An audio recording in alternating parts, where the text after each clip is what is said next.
ஒரு மாதம் முள்ளி வந்த செய்தி. இந்த கொரியாவுக்கும் தமிழுக்கு உள்ள தொடர்பை கொரியாவுக்கும் நம்முடைய உத்தரப்பிரதேசத்துக்கு அயோத்திக்கும் தொடர்பாகிட்டாங்க. இது திருப்பி நாங்கள் தமிழ்நாட்டுக்கு கொண்டு வரணும்னு முயற்சி பண்ணிக்கிட்டு இருக்கோம். அடுத்து இது சிறுதானியம் கூட மல்லா, பார்சிலோனில் இருக்கக்கூடிய மல்லான்ற இடம் ஸ்பெயின்ல. அடுத்து இது பாருங்க, கிரேக்க யூரோப் முழுக்கும் இந்த பல்லான்னு சொல்லக்கூடிய கிழக்கிலேருந்து வந்த கப்பல்கள் இருக்க பாய்மர துணியை அவர்கள் உடைகளா பயன்படுத்தியிருக்காங்க. அங்க டெக்ஸ்டைலுக்கு பேர் பல்லான்ற பேர்.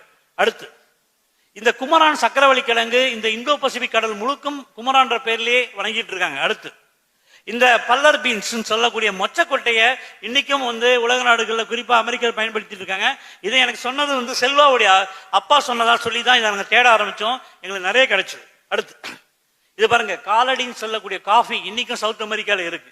அடுத்து இது பாருங்க கயிறு. அடுத்து கொம்பு, கடல் பாசி. அடுத்து நெல்லிக்காய். நம்ம அதிகமான அவையார் கொடுத்து சொல்றோம், ஆனால் இந்த நெல்லிக்காய் கடல்ல பயன்படுத்தக்கூடிய பொருள் இன்னைக்கும் அமெரிக்கா நேவியில கடல்ல 2000 பேர் சாவறாங்க வருஷம் சிசிக்கு அதனால இந்த நெல்லிக்காய் பயன்படுத்தணும் ரூலா இருக்கு. ஆனா இந்த நெல்லிக்காவை நம்ம 3000 வருஷம் முன்னே பயன்படுத்தியிருக்கோம். அடுத்து இந்த வெள்ளரிக்காய் உலகம் முழுக்க தமிழ் பேர்லே நாவான்ற பேர்லேயே, நாவா குமரான்ற பேர்லேயே இருக்கு. அடுத்து இந்த முருங்கை, கடல்ல உப்பு தண்ணியை நல்ல தண்ணியா மாற்றுறதுக்கு முருங்கை கொம்பும் நெல்லிக்காய் அரநெல்லிக்காய் கொம்பும் தேத்தாங்கொட்டை செய்கொட்டையை பயன்படுத்தி கடல் தண்ணியை நல்ல தண்ணியா மாற்றி குடிச்சிட்டு போயிருக்காங்க அந்த காலத்துல. அடுத்து மிளகு. அடுத்து சுரக்காய் 32 நாட்டுல சுரைன்ற பேர்ல இருக்கு. அடுத்து இது பிலிப்பைன்ஸ்ல இருக்கக்கூடிய பண ஓலை பெட்டி. அடுத்து இத சவுத் ஏசியாவில் வளர்க்கக்கூடிய அந்த கறியை போட்டு மட்டன் சாப்பிடக்கூடிய அந்த முறைகள், பண ஓலையில பதப்படுத்தி சாப்பிடக்கூடிய முறைகள். அடுத்து இந்த வால், பொள்ளாச்சியில் இருக்கக்கூடிய கல்லாங்குத்து வால் 5000 வருஷம் பழசுன்னு இன்னைக்கு நிறுவனம் ஆயிருக்கு. அடுத்து